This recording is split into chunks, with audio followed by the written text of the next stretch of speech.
నిజంగా ఈరోజు చాలా హ్యాపీగా అనిపిస్తుంది.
ఎందుకంటే ఒక నిజమైన నీడీకి హెల్ప్ చేయటం అనేది ఎప్పుడూ కూడా మనసు తృప్తినిస్తుంది.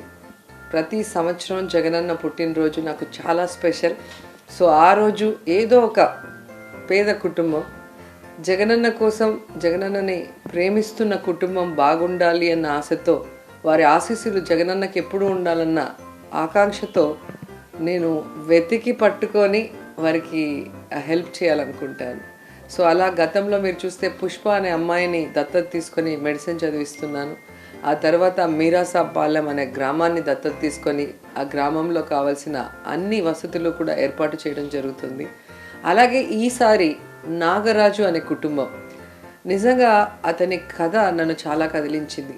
నాకు ఒక జర్నలిస్ట్ మోహన్ అనే వ్యక్తి నా మీద చాలా నమ్మకంతో నాకు ఆ వీడియో షేర్ చేసి ట్యాగ్ చేయడం జరిగింది. సో అది చూడగానే నాకు చాలా ఏడుపు వచ్చేసింది. అండ్ నాకు బాగా కనెక్ట్ అయిన విషయం నాగరాజు. నా ఫాదర్ పేరు నాగరాజు రెడ్డి. నాకు మా నాన్న అంటే చాలా చాలా చాలా ఇష్టం. సో మా నాన్న కోసమే నేను సినిమాల్లోకి రావడం జరిగింది, నాకు ఇష్టం ఉన్నా లేకపోయినా. సో అలాంటి నా నాన్న పేరు పెట్టుకున్న ఒక వ్యక్తి నా సహాయం కోసం ఎదురు చూస్తున్నాడు అన్నప్పుడు ఖచ్చితంగా వాళ్ళకి సహాయం అందించాలి అనుకున్నా.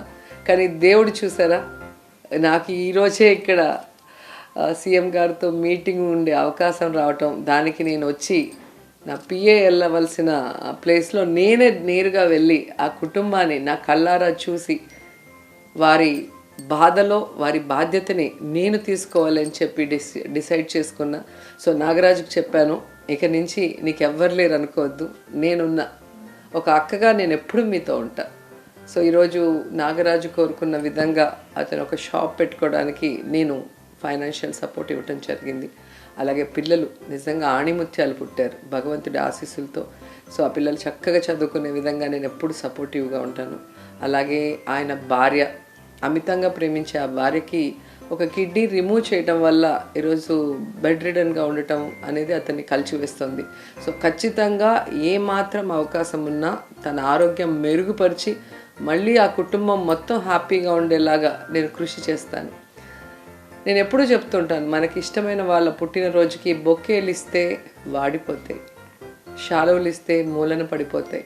కానీ ఎవరికైనా భవిష్యత్తు ఇస్తే అది జీవితాంతం అలా పెరుగుతూ ఉంటుంది, ఒక చెట్టు పెరిగినట్టుగా.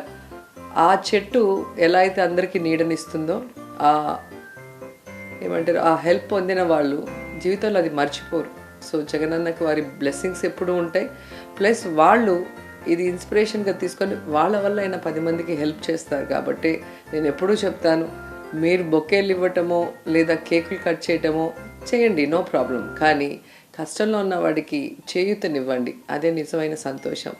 అందుకే అంటాను, విలువైన బహుమతుల కన్నా విలువతో కూడిన బహుమతినివ్వండి, అదే జగనన్నకి శ్రీరామ రక్ష. Happy birthday Jagananna.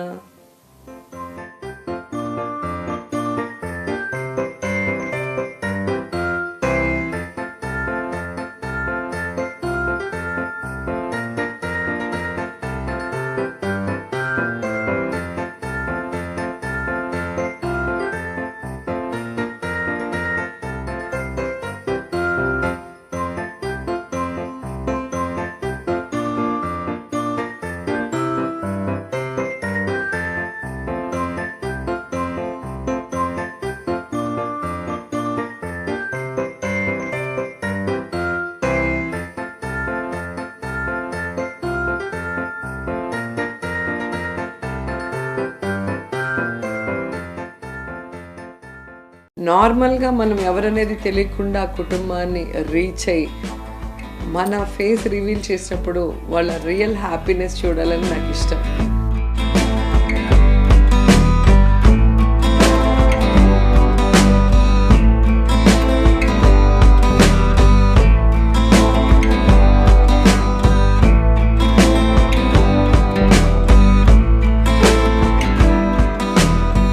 ఎందుకంటే అది ఎన్ని కోట్లు పెట్టి కొనలేం, ఎన్ని కోట్లు పెట్టినా కొనలేం ఆ సంతోషాన్ని. నిజంగా అది నాకు చాలా ఇష్టం, ఆ రియల్ హ్యాపీనెస్ చూడటం అనేది. అందుకే నేను మాస్క్ పెట్టుకొని వెళ్ళా. చుట్టుపక్కల వాళ్ళంతా కూడా ఏంటి క్రిస్మస్ తాత వస్తున్నారా అన్నట్టుగా అందరు చిన్నపిల్లలు కూడా స్కూల్కి వెళ్తూ చూస్తూ ఉన్నారు. నాకు నవ్వొచ్చేసింది. నేను మాస్క్ తీస్తే వీళ్ళ పరిస్థితి ఏంటి, వీళ్ళ రియాక్షన్ ఏంటి అని అనుకుంటూనే సరే ఇప్పుడు వద్దు, వచ్చేటప్పుడు చూద్దామని లోపలికి వెళ్ళిపోయాను. అసలు నాగరాజే నేను మాస్క్ రిమూవ్ చేయగానే పాపం కళ్ళ నిండా నీళ్ళు పెట్టేసుకొని హ్యాపీనెస్తో నా కళ నెరవేరింది, మిమ్మల్ని కలవాలనుకున్నాను, దేవుడు ఇలా పంపించాడు అన్నప్పుడు నిజంగా మాటల్లో ఏం చెప్పాలో అర్థం కావట్లేదు నాకు. అలాగే రివర్స్లో వచ్చేటప్పుడు నేను అక్కడ ఇడ్లీలు వేసే పెద్ద ఆవిడ లేచి అయ్యో మీరమ్మా నాకు తెలీదు అని చెప్పి ఆవిడ చాలా గౌరవంగా నమస్కారం పెట్టడము. తర్వాత ఒక ఆవిడైతే పెద్ద ఆవిడ ఫుల్ పడి నవ్వుతుంది, మీరేనా నేను ఎవరో అనుకున్నాను. అంటే వాళ్ళు ఎప్పుడు టీవీలో పేపర్లో చూసేవాళ్ళు స్ట్రైట్గా వాళ్ళకి కనిపించినప్పుడు వాళ్ళు అభిమానించే వ్యక్తిని దగ్గరగా చూడటం అనేది ప్రజలు చాలా హ్యాపీగా ఫీల్ అవుతారు. సో ఆ హ్యాపీనెస్ కూడా ఈరోజు నేను ఫీల్ చేశాను. మార్నింగ్ ఈరోజు నాకు చాలా